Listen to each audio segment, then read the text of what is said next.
నమస్తే welcome to mega vision news నేను సోను వెంకటేష్ ముందుగా హెడ్లైన్స్ చూద్దాం కార్ ఎక్కేందుకు సురేందర్ సన్నాహాలు తెరాసలో చేరికకు రంగం సిద్ధం కేటీఆర్ తో చర్చలు నోట్ విడుదల చేసిన ఎమ్మెల్యే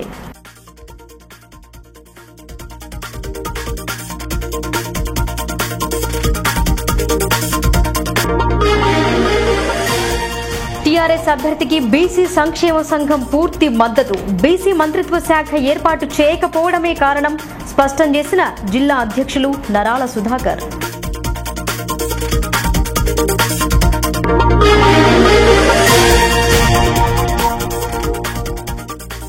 వారసత్వ ఉద్యోగానికి డబ్బుల డిమాండ్ లంచం తీసుకుంటూ రెడ్ హ్యాండెడ్ గా చిక్కిన శానిటరీ ఇన్స్పెక్టర్ బోధన్ బల్దియాలో ఘటన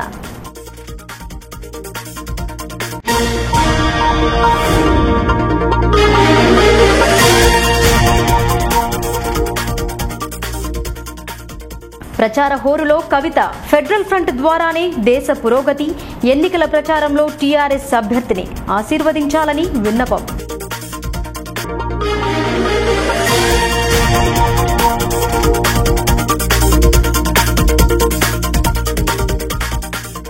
మోడీతోనే దేశ భద్రత మరోసారి అవకాశం కల్పిస్తే మరింత అభివృద్ధి చక్కెర పరిశ్రమను తెరిపిస్తానన్న బీజేపీ అభ్యర్థి అరవింద్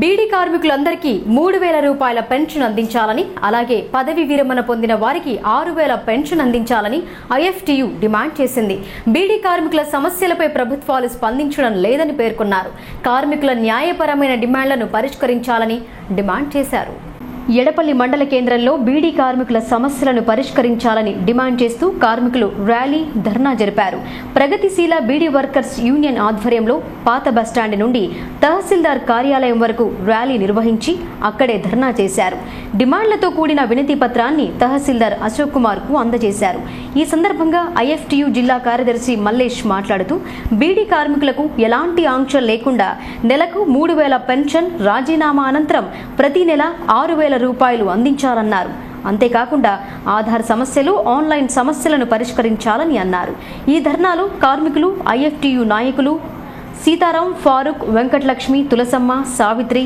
రవీందర్ గౌడ్ పలువురు పాల్గొన్నారు తెలంగాణ ప్రగతిశీల బీడీ వర్కర్స్ యూనియన్ రాష్ట్ర కమిటీ పిలుపు మేరకు మేము ఈ రోజు అన్ని మండల కేంద్రాల ముందు ధర్నాలు చేస్తూ బీడీ కార్మికుల సమస్యలని పరిష్కరించాలని చెప్పి ప్రభుత్వాలకు విన్నవిస్తున్నాం ముఖ్యంగా ఈ రోజు ఆధార్ సెంటర్లలో బీడీ కార్మికుల పేర్లు తప్పులుండి వయసు తప్పులుండి అది సరిచేయకపోవడం మూలంగా కార్మికులు చాలా ఇబ్బందుల్ని ఈ రోజు స్థానికంగా ఎదుర్కొంటున్నారు డిసెంబర్ నెల నుండి ఆధార్ సెంటర్లు అనేటటువంటి మూతబడ్డాయి అందులో సరి చేయట్లేదు ఒకవేళ సరి చేసినట్లయితే వాళ్లపైన ఆధార్ సెంటర్ల పైన ప్రభుత్వం యాక్షన్ తీసుకుంటుంది ఒక్కొక్కరిపైన 50,000 రూపాయల జుర్మానా విధిస్తూ వాళ్ళకు ఫైన్ పెనాల్టీ కట్టిస్తున్నది అందుకని ఏ ఆధార్ సెంటర్ వాళ్ళు కూడా కార్మికుల తప్పుల్ని సరి చేయడానికి ముందుకు రావట్లేదు ఈ విషయంలో మొన్న 6వ తారీఖు నాడు జిల్లా కలెక్టర్ ని మా జిల్లా కమిటీ తరఫున మేము కలవడం జరిగింది అదేవిధంగా జాయింట్ కలెక్టర్ ని కూడా కలిసినాం వాళ్ళు చెప్పింది ఏంటంటే మేము పీఎఫ్ కమిషనర్ కు చెప్తాం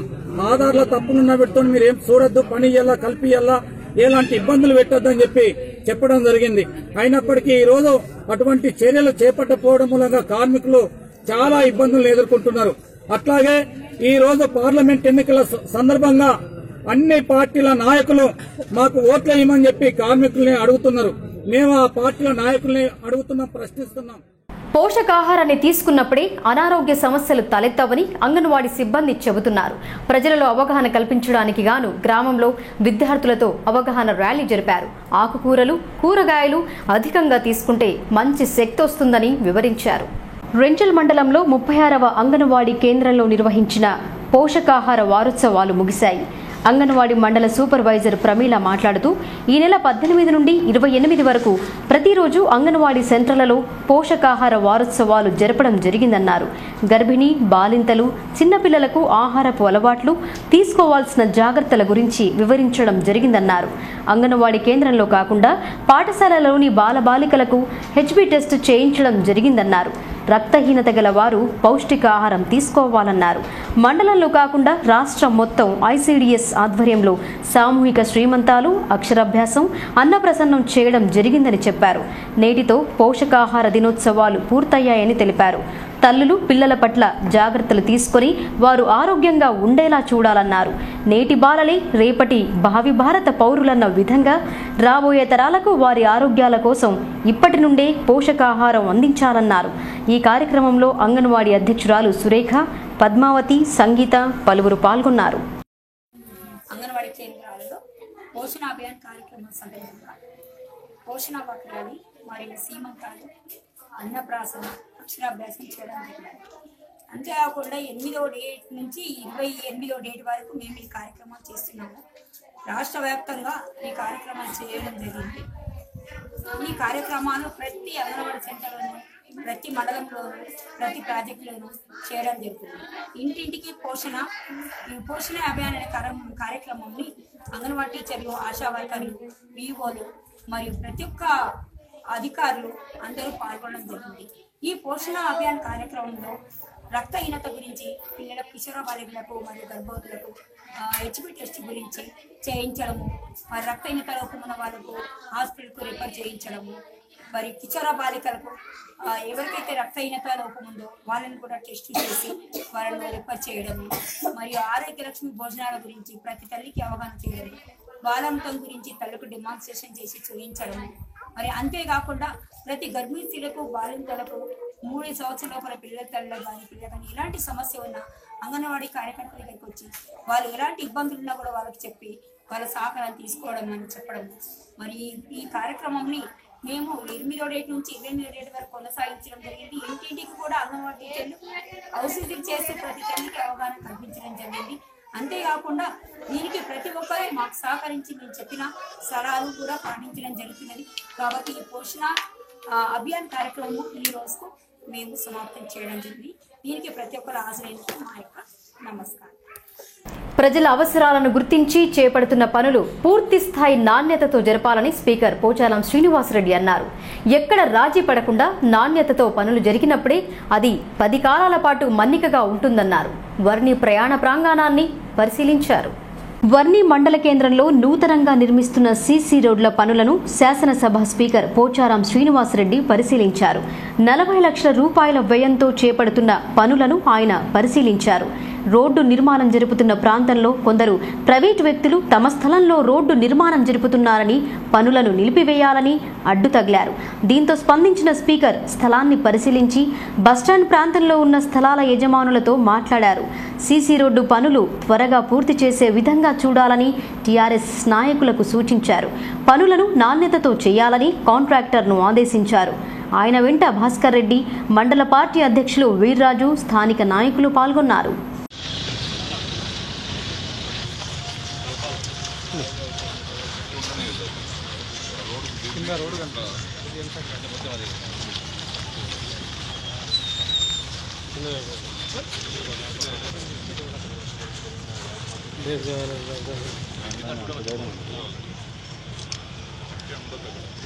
గణేష్ అని ఇస్తాడు మనకు.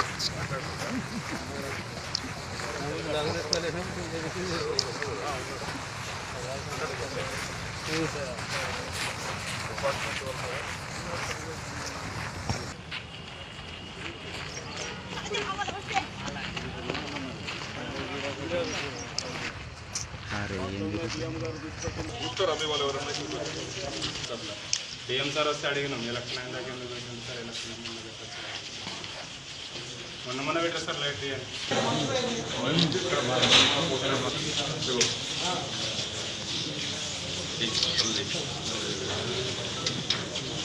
మాత్రం తెచ్చుకున్నారు.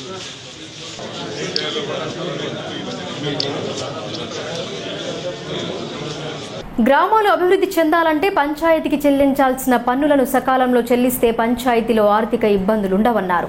ఏళ్ల తరబడి పెండింగ్లో ఉన్న బకాయిల వసూలు కోసం అధికారులు స్పెషల్ డ్రైవ్ చేపట్టారు. ప్రజలు అధికారులకు సహకరించి పన్నుల చెల్లింపు చేయాలని వారు కోరారు. ఎడపల్లి మండలంలోని పలు గ్రామ పంచాయతీ కార్యదర్శులందరూ కలిసి ఠానాకలాన్ గ్రామంలో ఇంటి మరియు కుళాయి పన్ను వసూలుకు స్పెషల్ డ్రైవ్ జరిపారు. పన్నులను సకాలంలో చెల్లించాలని ప్రజలకు తెలియజేశారు. స్పెషల్ డ్రైవ్లో పాల్గొన్న జాన్కంపేట్ పంచాయతీ కార్యదర్శి సత్యనారాయణ రెడ్డి మాట్లాడుతూ జిల్లా పంచాయతీ అధికారి ఆదేశానుసారం మండలంలో రోజుకో గ్రామంలో స్పెషల్ డ్రైవ్ నిర్వహిస్తామని తెలిపారు. సకాలంలో పన్నులు చెల్లించి గ్రామాభివృద్ధికి తోడ్పాటు అందించాలని కోరారు. గ్రామాలలో ప్రజలకు అవగాహన కల్పిస్తున్నామని తెలిపారు. ఉదయం సమయంలో ఠానాకలాన్లో 30,000 రూపాయల పన్ను డబ్బులు వసూలైనట్టు కార్యదర్శి తెలిపారు. స్పెషల్ డ్రైవ్లో కార్యదర్శులు నాగేష్, దుర్గా, నాగేశ్వరరావు, సిరాజ్ మరియు పంచాయతీ సిబ్బంది పాల్గొన్నారు. జిల్లా పంచాయతీ అధికారి ఆదేశాల ప్రకారం ఎడపల్లి మండలంలో రోజు ఒక విలేజ్ స్పెషల్ డ్రైవ్ ప్రోగ్రాం పెట్టుకున్నాం. దానిలో భాగంగా ఈరోజు తానాకనాల్ గ్రామ పంచాయతీలో స్పెషల్ డ్రైవ్ పెట్టాము. ఇప్పటి వరకు 30,500 వసూలైంది. ఇంకా 12 గంటల వరకు వసూలు చేస్తాము.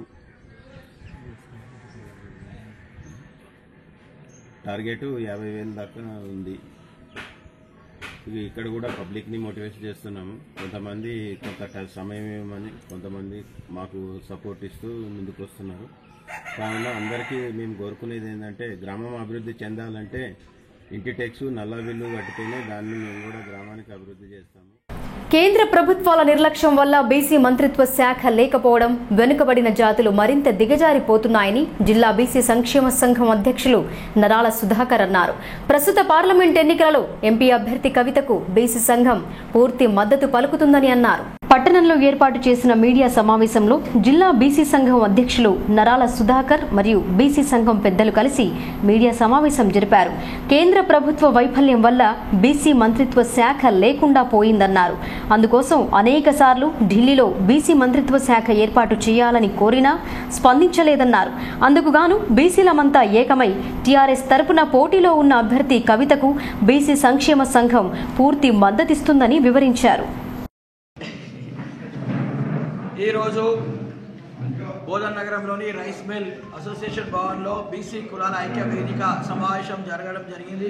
ఈరోజు అందరము ఏకతాటిపైకి వచ్చి తెరాస ఆధ్వర్యంలోని వారి ఎంపీ క్యాండిడేట్ కల్వకుంట్ల కవితక్క గారికి సంపూర్ణ మద్దతు పలకడం జరిగింది.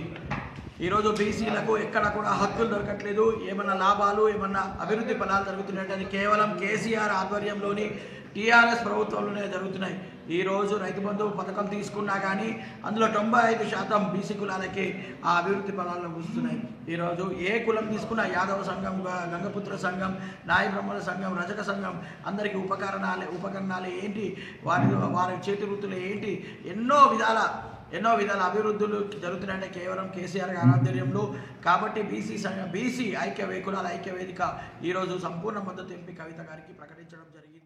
ఈ ప్రాంతం నుండి 5 సంవత్సరాలు ఎంపీగా ప్రాతినిధ్యం వహించిన వ్యక్తి ఎలాంటి అభివృద్ధి చేయలేదని బీజేపీ అభ్యర్థి అరవింద్ ఆరోపించారు.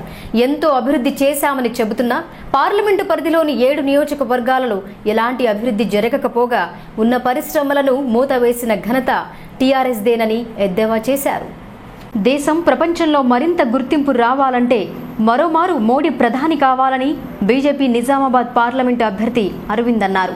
5 సంవత్సరాల పాటు నిజామాబాద్ ఎంపీగా ఉన్న కవిత ఈ ప్రాంతం గురించి అస్సలు పట్టించుకోలేదని విమర్శించారు. ఎన్నికల ప్రచార నిర్వహణలో భాగంగా కార్యకర్తలతో సమావేశం అవుతూ ఊరేగింపులు జరుపుతున్నారు. పార్లమెంటు పరిధిలో 7 నియోజకవర్గాలుండటంతో అన్ని గ్రామాలను చుట్టేసే ప్రక్రియ ఆరంభించారు. కందకుర్తి నుండి ఆరంభమైన ఈ ప్రచారం కాస్త బోధన్, డిచ్పల్లి, మెట్పల్లి, నిజామాబాద్లో జరిగింది. బోధన్ ప్రాంతంలో నడుస్తున్న పరిశ్రమను మూతవేసిన ఘనత ఎవరిదో చెప్పాల్సిన అవసరం లేదన్నారు. 1500 రోజులకు పైగా తెలంగాణ కోసం దీక్ష చేస్తే దీక్షా స్థలిని ఏర్పాటు చేస్తామని చెప్పిన మాటలు ఏమయ్యాయని ప్రశ్నించారు. బీజేపీ అధికారంలోకి రాగానే మూతపడిన చక్కెర పరిశ్రమను తెరిపిస్తామని వారు తెలిపారు. మోదీ గారికి రెండోసారి మనం ప్రధానమంత్రిగా మనమందరూ చేసుకునే బాధ్యత మన మీద ఉంది.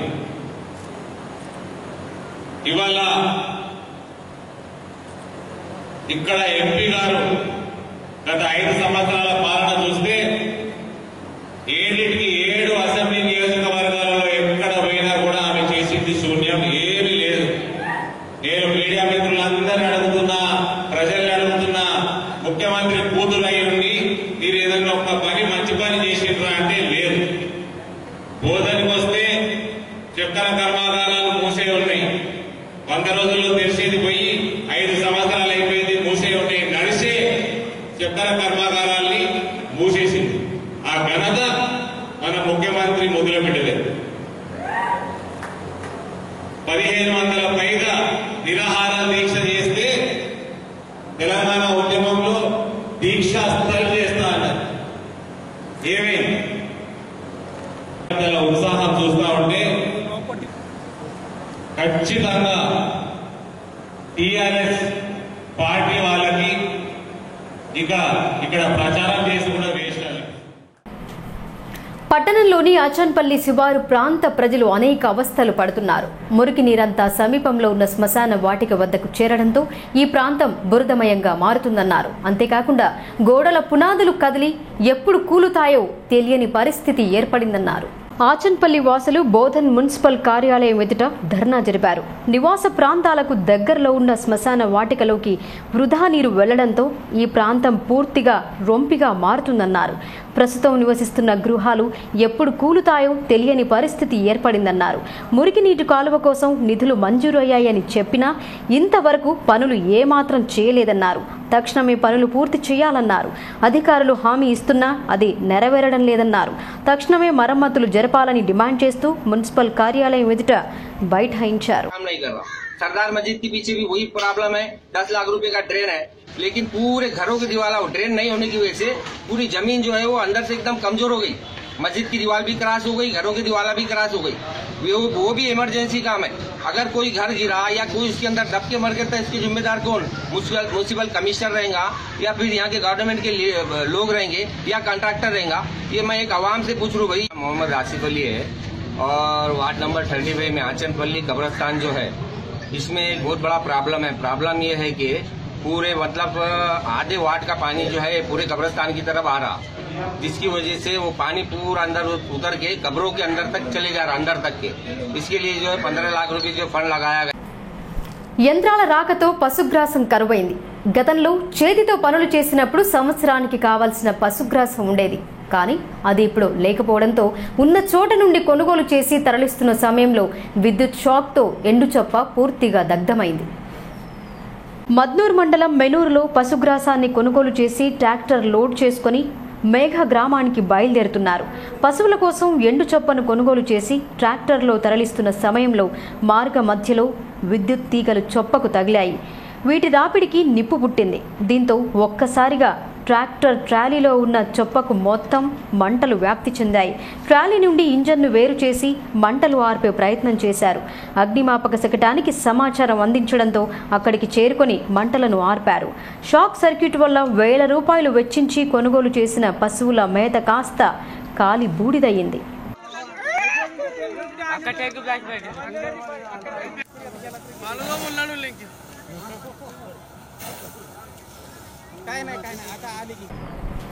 బోధన్ మున్సిపాలిటీలో విధులు నిర్వహిస్తున్న శానిటరీ ఇన్స్పెక్టర్ శ్రీనివాసరావు మరియు జవాన్ సురేష్ గౌడ్, అవుట్ సోర్సింగ్ లో విధులు నిర్వహిస్తున్న ముజీబ్లు కలిసి బోధన్ పట్టణానికి చెందిన సున్నపు గంగాధర్ అనే వ్యక్తి వద్ద నుండి శానిటరీ విభాగంలో కార్మికుడిగా అవుట్ సోర్సింగ్ లో పనిచేయడానికి ఉద్యోగం కల్పిస్తామని 30,000 రూపాయలు లంచం తీసుకుంటూ ఏసీబీ అధికారులకు చిక్కారు. బోధన్ పట్టణానికి చెందిన గంగాధర్ అనే వ్యక్తి తండ్రి గతంలో బోధన్ మున్సిపాలిటీలో శానిటరీ విభాగంలో అవుట్ సోర్సింగ్ పద్ధతిన పనిచేసేవాడు. గంగాధర్ తండ్రి మరణించడంతో ఆయన స్థానంలో శానిటరీ విభాగంలో ఉద్యోగం కోసం ప్రయత్నం చేస్తూ శానిటరీ ఇన్స్పెక్టర్ శ్రీనివాస్ను గంగాధర్ ఆశ్రయించాడు. ఇదే క్రమంలో ఉద్యోగం కల్పించడానికి నా వంతు సహకారం అందిస్తానని, అందుకుగాను 50,000 రూపాయలు ఖర్చవుతుందని చెప్పడంతో గంగాధర్ 30,000 రూపాయలకు ఒప్పందం కుదుర్చుకున్నాడు. ఉద్యోగం కోసం లంచం అడుగుతుండటంతో గంగాధర్ ఏసీబీ అధికారులను ఆశ్రయించాడు.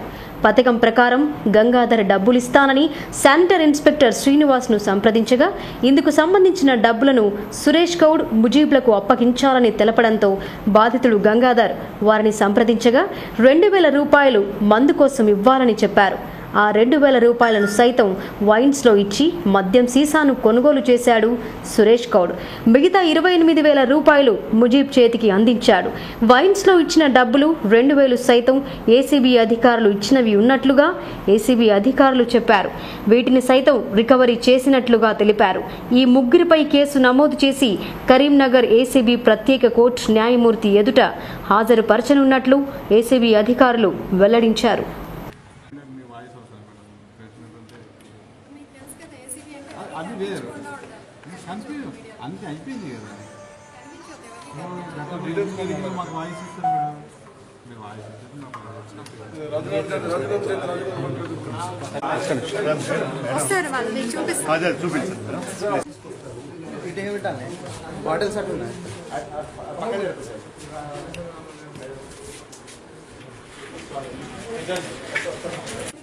కొంచెం ఆగకూడదు కాదు. ఒక్క నిమిషం ఆగండి. ముందరికి తీసుకోండి. చేతులు ముందర పెట్టుకోరు కదా ప్లీజ్.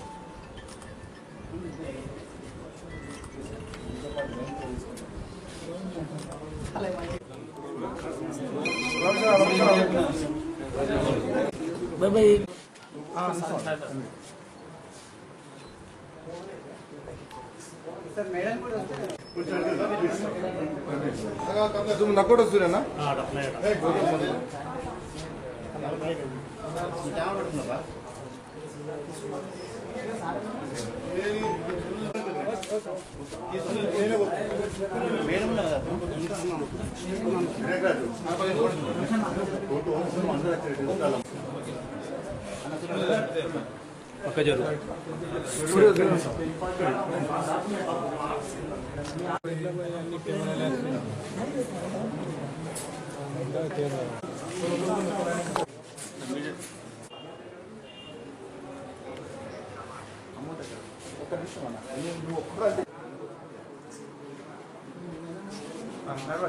ప్లీజ్.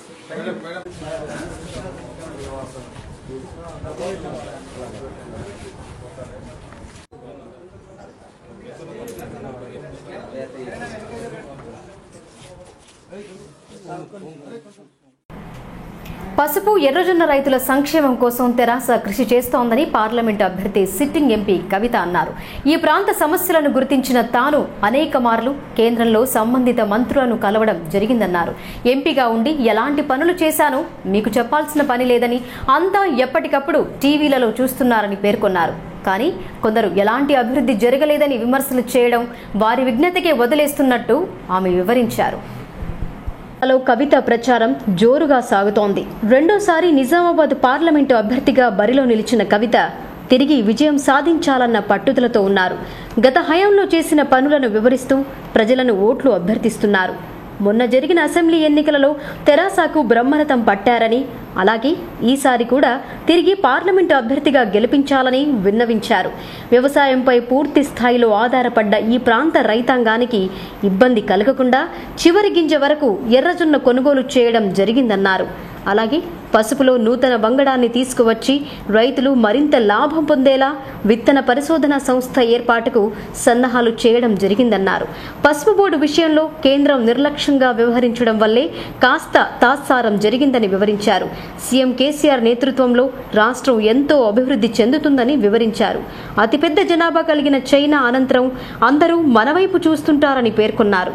విదేశాలకు వెళ్లిన వారు ఇక్కడికొచ్చి అక్కడ రోడ్లు తళతళ మెరిసిపోతుంటాయని గొప్పలు చెబుతున్నారని ఆమె అన్నారు. ఆ రకంగా మన దేశాభివృద్ధి జరగాలంటే అది కేసీఆర్తోనే సాధ్యమన్నారు. 16 ఎంపీ స్థానాలలో తెరాస అభ్యర్థులను గెలిపిస్తే వీరితో కలిసి మరో 100కు పైగా ఎంపీల మద్దతుతో ఫెడరల్ ఫ్రంట్ ఏర్పాటు చేసి దేశ రూపురేఖలు మార్చే శక్తి కేసీఆర్కు ఉందన్నారు. ఈ ఎన్నికలను ఆషామాషిగా తీసుకోకుండా అందరూ సమిష్టిగా పనిచేసి కారు గుర్తుకు ఓటు వేసి తెరాసను గెలిపించాలన్నారు. అప్పుడే రాష్ట్రంతో పాటు దేశం అన్ని రంగాలలో రాణిస్తోందని పేర్కొన్నారు. ఎన్నికల ప్రచారం కోసం వచ్చిన ఆమెకు గ్రామాలలో ఘన స్వాగతం పలుకుతున్నారు. రోడ్ షో, పబ్లిక్ మీటింగ్లతో అదరగొట్టేస్తున్నారు. తన మాటలతో ప్రజలను తమ వైపుకు తిప్పుకుంటున్నారు. నిజామాబాద్ జిల్లాలో ప్రతి చోట ఆమెకు మంచి ఆదరణ లభిస్తోంది. మంత్రి వేముల ప్రశాంత్ రెడ్డి, పలువురు తెరాస శ్రేణులు పాల్గొన్నారు. తెలంగాణ రాష్ట్రంలో 24 గంటలు ఉచిత కరెంటు రైతులకు ఇచ్చే రాష్ట్రం ఒకటే తెలంగాణ రాష్ట్రం. ఎట్లా సాధ్యమైంది? కేసీఆర్ గారు తన మెదడు కరిగిస్తే, మేధస్సునంతా ఉపయోగిస్తే 24 గంటల ఇవాళ ఉచిత కరెంట్ ఇవ్వగలుగుతుంది. అంతకుముందు కూడా ఉన్నారు ముఖ్యమంత్రులు, అంతకుముందు కూడా రాజ్యం చేసింది, కానీ ఆనాడు లేదు. స్పష్టంగా మీరు మార్పు చూస్తున్నారు. మిమ్మల్ని అందరినీ కూడా నేను చేతులు జోడించి నమస్కరించి కోరేది ఒకటే, మరి ఇవాళ మన రాష్ట్రంలో జరుగుతున్నటువంటి మార్పు, మన ఆలోచన రేపటి నాడు దేశం మొత్తం మీద జరిగితే ఎంత బాగుంటుంది, మన భారతదేశం ఏ పరిస్థితులలో ఉంటుంది. ఇవాళ మనం రైతులకు ఇక్కడ రైతు బంధు అనే కార్యక్రమం పెట్టినాం. సంవత్సరానికి 4,000తో ప్రారంభం చేసి దాన్ని ఇప్పుడు 5,000కు పెంచుకున్నాం. అంటే సంవత్సరానికి 10,000 ఎకరానికి ఇస్తున్నాం. మన కార్యక్రమం చూసి దేశవ్యాప్తంగా ఉన్న రైతులు డిమాండ్ చేసిండ్రు, అవ తెలంగాణలో ఇస్తున్నారు, మరి మాకెందుకు ఇయ్యరని. ఈ మన పక్కన ఉండే మహారాష్ట్ర రైతులైతే 40 ఊర్ల సర్పంచులు తీర్మానం చేసిండ్రు, మేము మహారాష్ట్రలో ఉండం, ఈడ రైతులకు ఏం జరుగుతలేదు, తెలంగాణలో వస్తాం, మమ్మల్ని తెలంగాణలో కలుపుకోమని బాజాబ్తా తీర్మానాలు చేసిండ్రు మహారాష్ట్ర రైతులు. రైతులకు ఎంత ఆవేదన ఉంటుందో, ఎంత కష్టం ఉంటుందో తెలిసినటువంటి వాళ్ళంగా, తెలిసినటువంటి పార్టీగా గత 5 ఏళ్లలో అనేక ప్రయత్నాలు చేసినాం. పసుపు అంటే పసుపు కొంచెం పరిశోధన జరగాలి, మంచి విత్తనాలు దొరకాలి, మంచి క్వాలిటీ పసుపు వస్తే మంచి ధర వస్తుంది. మనం పసుపును తీసిన తర్వాత పంట చేతికి వచ్చినాక డైరెక్ట్ గా అమ్ముకోలేము, మనకు తెలుసు. ఉడకబెట్టాలి, ఎండబెట్టాలి, చాలా పని ఉంటుంది. ఆ ఉడకబెట్టాలంటే బాయిలర్లకు కూడా భయంకరంగా ఖర్చు అవుతుంది. ఆనాడు ఎవరు వేరే ప్రభుత్వాలు మీ బాయిలర్ల గురించి ఆలోచన చేయలే, కానీ టీఆర్ఎస్ ప్రభుత్వం ఆలోచన చేసింది. 4 లక్షలకు ఒక బాయిలర్ ఉంటే అలా 2 లక్షలు డైరెక్ట్ గా ప్రభుత్వం మాఫీ చేసి సబ్సిడీ ఇచ్చి రైతన్నలకు బాయిలర్లు ఇచ్చినటువంటి పరిస్థితి ఇవాళ కేవలం తెలంగాణ రాష్ట్రంలో ఉన్నది. పసుపు మనతో పాటు ఇంకా 10-12 రాష్ట్రాలలో వండుతుంది, కానీ ఎక్కడ అటువంటి సబ్సిడీ ఇవ్వలేదు. అనేక సార్లు ప్రధానమంత్రి గారిని కలిసినాం, మంత్రి గారిని కలిసినాం, ఇది రైతలేదు వీళ్ళు ఇంటలేరని వేరే రాష్ట్రాల ముఖ్యమంత్రులు కలిసి వాళ్ళతో కూడా ఉత్తరాలు రాపించిన ప్రధానమంత్రి గారు. ఉమ్మడి జిల్లాల నుండి ఎల్లారెడ్డి నియోజకవర్గం నుండి గెలిచిన ఏకైక కాంగ్రెస్ సభ్యుడు నల్లమడుగు సురేందర్. గత కొన్ని రోజుల నుండి సురేందర్ కారెక్కుతున్నారన్న సమాచారం జరిగింది. నిజామాబాద్ సీఎం సభలో టీఆర్ఎస్లో చేరుతారని ఊహాగానాలు వినిపించాయి. అది కాస్త చల్లబడింది. పార్టీని వీడేది లేదని స్పష్టం చేసిన సురేందర్ తాజాగా షాక్ ఇచ్చారు. కేటీఆర్ను కలిసి టీఆర్ఎస్లో చేరుతున్నట్టు ప్రకటన చేశారు. ఒకప్పుడు తెరాస వ్యవస్థాపక సభ్యునిగా ఉన్న జాజుల సురేందర్ తర్వాత టీడీపీ, అటు తర్వాత కాంగ్రెస్లో చేరారు. ఇటీవల జరిగిన అసెంబ్లీ ఎన్నికలలో ఎల్లారెడ్డి నియోజకవర్గం నుండి పోటీ చేసి ఉమ్మడి జిల్లాలో కాంగ్రెస్ పార్టీ తరపున విజయం సాధించారు. ప్రస్తుతం అతని మనసు మారినట్టుంది. తిరిగి టీఆర్ఎస్లో చేరడానికి రెడీ అవుతున్నారు. టీఆర్ఎస్ పార్టీ కార్యనిర్వాహక అధ్యక్షులు కేటీఆర్తో కలిసి మాట్లాడారు. పార్టీ వీడేందుకు తాను సిద్ధంగా ఉన్నానని ఓ ప్రకటనను సైతం జారీ చేశారు. గతంలోనే ఈ ప్రచారం జరిగినా ఇదంతా రూమర్స్ అని కొట్టిపారేశారు. ఎల్లారెడ్డి ప్రాంత అభివృద్ధి కోసం టీఆర్ఎస్లో చేరుతున్నట్టు సురేందర్ వెల్లడించారు. మొదట కాంగ్రెస్ పార్టీ నుండి గెలిచిన వ్యక్తి కావడంతో కాస్త మొదట జరిగిన ప్రచారానికి తెరవేశారు. తాజాగా పరిణామాల దృష్ట్యా సురేందర్ టీఆర్ఎస్లో చేరేందుకు మార్గం సుగమం చేసుకున్నారు. పార్టీలో సముచిత స్థానం కల్పించి ఎల్లారెడ్డి నియోజకవర్గ బాధ్యతలను తనకు అప్పగించాలని టీఆర్ఎస్ వర్కింగ్ ప్రెసిడెంట్తో ఒప్పందం కుదుర్చుకున్నట్టు తెలుస్తోంది. 2 రోజుల్లో అనుచరులతో సమావేశం నిర్వహించి కారు ఎక్కనున్నట్టు సమాచారం.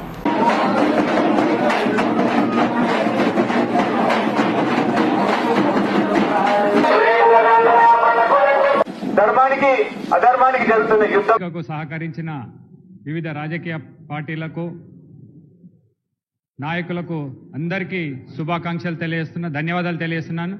మీరు ఉపసభాపతిగా ఎన్నిక కావడం మాకు ఆనందదాయకం. శుభాకాంక్షలు తెలియజేస్తున్నాను. మీతోటి ఉన్నటువంటి సంబంధం గత 20 సంవత్సరాల నుంచి పజ్జన్నాని ఒక అన్నదమ్ములాగా మీరు సూచనలు కానీ ఏదైనా చేస్తుంటారంటే చాలా ఆనందకరం. 8 సంవత్సరాల క్రితం నిర్మించిన ఈ సాయి ఆలయం భక్తుల కొంగు బంగారంగా మారింది. ప్రతి గురువారం అన్నదానంతో పాటు వేసవిలో 1 రోజుల పాటు నిత్య అన్నదానాన్ని నిర్వహిస్తారు. వంట చేస్తున్న సమయంలో స్వయంగా సాయి చేతితో కలిపిన విగ్రహాన్ని ఆవిష్కరించారు. ఎడపల్లి మండల కేంద్రంలో సాయిబాబా ఆలయంలో నూతనంగా సాయి విగ్రహాన్ని ఏర్పాటు చేశారు. వంట చేస్తున్న సమయంలో సాయి తన చేత్తో కలుపుతున్న దృశ్యాన్ని శిల్పంగా రూపొందించారు. గురువారం భజన కీర్తనలు, వేద పండితుల మంత్రోచ్చారణల మధ్య ఈ వేడుక జరిగింది. ప్రవీణ్ మహారాజ్ మంత్రాల మధ్య విగ్రహాన్ని ఆవిష్కరించారు. ఆలయ నిర్వాహకులు శర్మ మాట్లాడుతూ లోక కళ్యాణార్థం ప్రజల శ్రేయస్సు ఆకాంక్షిస్తూ దేవుని కృపకు అందరూ పాత్రులు కాగలరని ఆయన కోరారు. భక్తులు భక్తి పారవస్యంతో ఈ కార్యక్రమంలో పాల్గొన్నారు. అనంతరం అన్నప్రసాద వితరణ జరిపారు.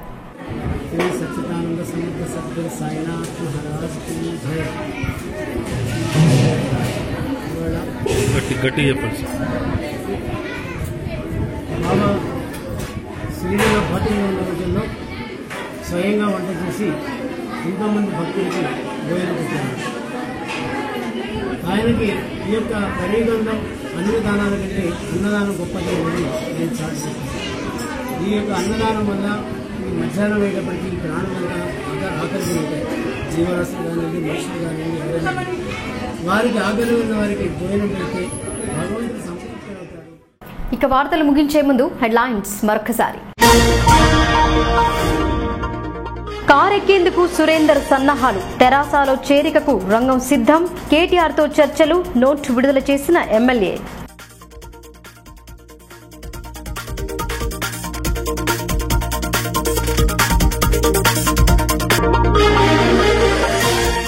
టీఆర్ఎస్ అభ్యర్థికి బీసీ సంక్షేమ సంఘం పూర్తి మద్దతు, బీసీ మంత్రిత్వ శాఖ ఏర్పాటు చేయకపోవడమే కారణం స్పష్టం చేసిన జిల్లా అధ్యక్షులు నరాల సుధాకర్.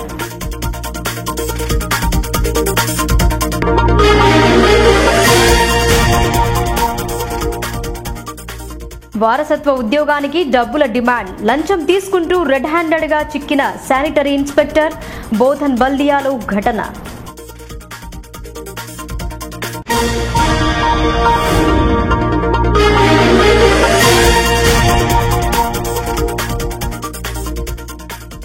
ప్రచార హోరులో కవిత, ఫెడరల్ ఫ్రంట్ ద్వారానే దేశ పురోగతి, ఎన్నికల ప్రచారంలో టీఆర్ఎస్ అభ్యర్థిని ఆశీర్వదించాలని విన్నపం.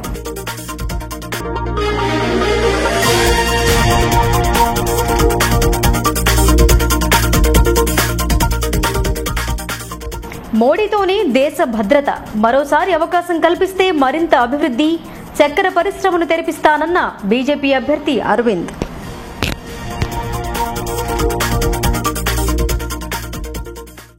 ఇవి బులెటిన్ విశేషాలు. చూస్తూనే ఉండండి మెగా విజన్ న్యూస్.